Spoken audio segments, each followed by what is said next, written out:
Eu não sei se a galera lembra ou sabe, mas eu sou um psicólogo especialista clínico em teoria psicanalítica. E eu acho que eu tenho uma péssima notícia pra você. E se alguém vai ter que dar essa notícia, eu acho que vai ter que ser eu. Cara, se você tá fazendo terapia com ChatGPT, pode ser que você não tenha amigos. Ou talvez os seus amigos não estejam fazendo direito à função de uma amizade. E aí você tá tão bitolado na sua ausência de relação humana, você acha que trocar palavras com uma máquina que supostamente você colocou um comando sagrado para ele começar a agir como um excelente terapeuta pode ter algum resultado na sua vida. E o problema é que o resultado positivo que pode ter na sua vida tem a chance dessa coisa aí ser não só placebo, mas uma massagem narcisista no teu ego. E eu sei que isso parece meio determinista e bruto, mas ó, vamos seguir meu raciocínio e quem sabe você consiga entender o que eu tenho para te dizer. Até uns anos atrás, pelo menos o que eu lembro na internet, era muito comum a gente ver fóruns ou comunidades, né? Era comum que as pessoas se agrupassem para falar de coisas que elas gostavam. Essas comunidades faziam as pessoas terem amigos, trocarem informação, mas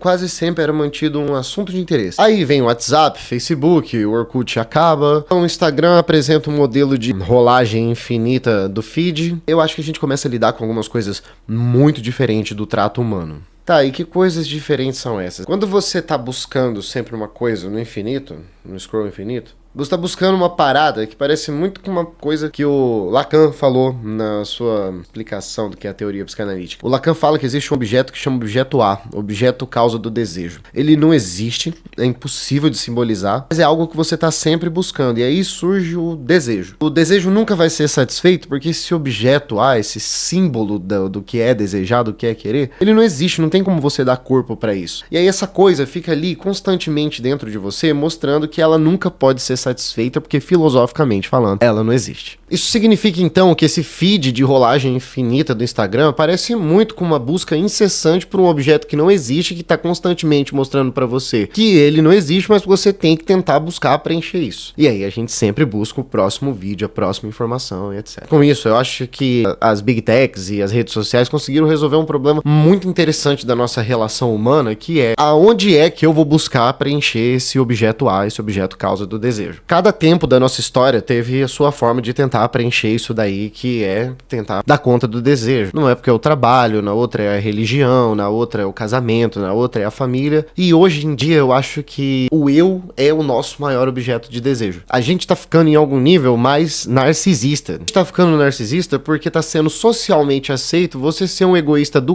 que só pensa em você mesmo e não consegue levantar a bunda da cadeira que não seja para aprimoramento pessoal. Aí chega o grande problema da terapia com inteligências artificiais, que é o tal do aprimoramento pessoal. Essa necessidade que você tem de tentar ser melhor a qualquer custo. Porque às vezes a coisa mais terapêutica que alguém pode fazer para si mesmo é piorar, se tornar uma pessoa pior. Às vezes você tem que aprender a esconder que você tá sentindo alguma coisa. Ai, Léo, você tá indo na contramão do que esses gratiluz idiotas da internet falam. É exatamente esse o meu ponto. É exatamente esse o meu ponto. Eu acho que quando um profissional apresenta visões que podem ser desconfortáveis na forma com que você trata a saúde mental, começa a ficar muito difícil para essa sociedade extremamente narcisista, que coloca o ego no primeiro lugar, e aceitar que existem formas de buscar a saúde mental que elas não são igual a moça do Instagram que apareceu 30 vezes para você por causa de um algoritmo de rolagem infinita. Pode ser que na área da saúde algumas coisas para sarar tem que machucar. Imagina mais ou menos como uma cirurgia que você precisa cortar a pele da pessoa, abrir, ir lá no órgão e tentar resolver a parada. Na saúde mental seria como criar alguns desconfortos, para dentro desses desconfortos você encontrar traumas e mexer nesse trauma e incomodar a pessoa para ver se ela só não é boazinha demais porque apanhou igual animal na infância. Só que daí surge outro problema, que é, se essa geração atual, e eu acho que eu vou me colocar nessa geração aí, porque esse recorte de idade que eu tô fazendo é dos millennials, tá? Dos millennials pra frente, e piora conforme vai nascendo mais criança. Eu acho que a nossa geração, millennials, focados em aprimoramento pessoal, acabou de frente com um movimento econômico muito complicado, que é o tal do neoliberalismo. O que é o neoliberalismo? Começa com Pinochet no Chile. A ideia é que tenha menos Estado e você seja extremamente e unicamente responsável por todos os seus fracassos e sucessos. No fundo, a gente sabe que não é assim, porque existe uma desigualdade de renda no mundo.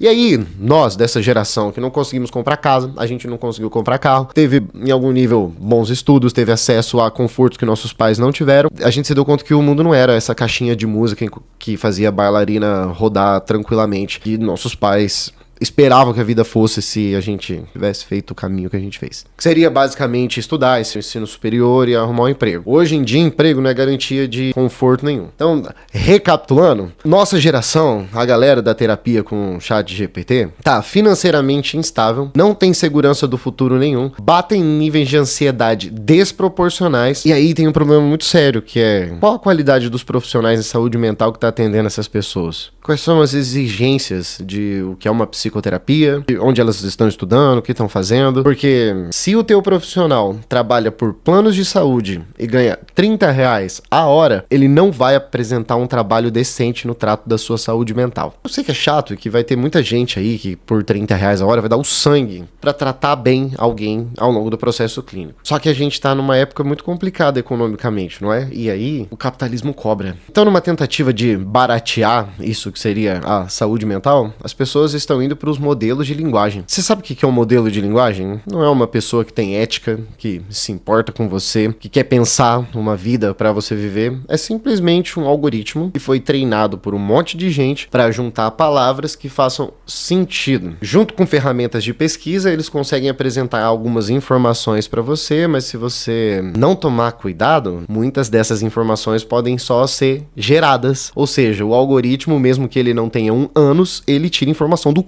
Então significa que quando você tentar criar um prompt que faça o seu algoritmo agir como um psicólogo, pode ser que ele invente uma psicoterapia para tentar lidar com você, que é uma pessoa que ele não se importa e vai te dar respostas genéricas, normalmente baseadas numa memória que ele tem de você. E aí vai ser basicamente uma masturbação egóica, onde o chat fala o que você quer ouvir, você se sente bem momentaneamente porque você queria e consegue algum alívio, e aí sabe o que isso muda na sua vida? Nada. Fora que você tá dando informação privilegiada da tua vida para algoritmos. E é muito diferente do que com profissionais. Eu imagino que muitos de vocês já devem ter tido algum problema com um profissional de psicologia. Eu entendo, eu já fui professor de uma faculdade de psicologia e eu tenho sérias críticas a alguns alunos que foram formados goela abaixo. Mas eu também confio que existem excelentes profissionais, pessoas que se importam e amam a profissão. Pessoas que têm ética, estão baseadas em estudos. Elas levam o seu caso para supervisão e quando tratam você, tratam a partir de muito esforço. O problema do chat GPT não é nem você tá fazendo terapia com algum indiano desconhecido. Acho que o problema principal é ele reforçar tanto algum delírio seu que você entra num surto psicótico. E isso aconteceu esses dias com uma influenciadora. E também aconteceu com um cara que ficou quase maluco enquanto o chat reforçava algumas teorias malucas que ele mesmo tinha. O que acontece é que a gente tá ficando uma geração solitária.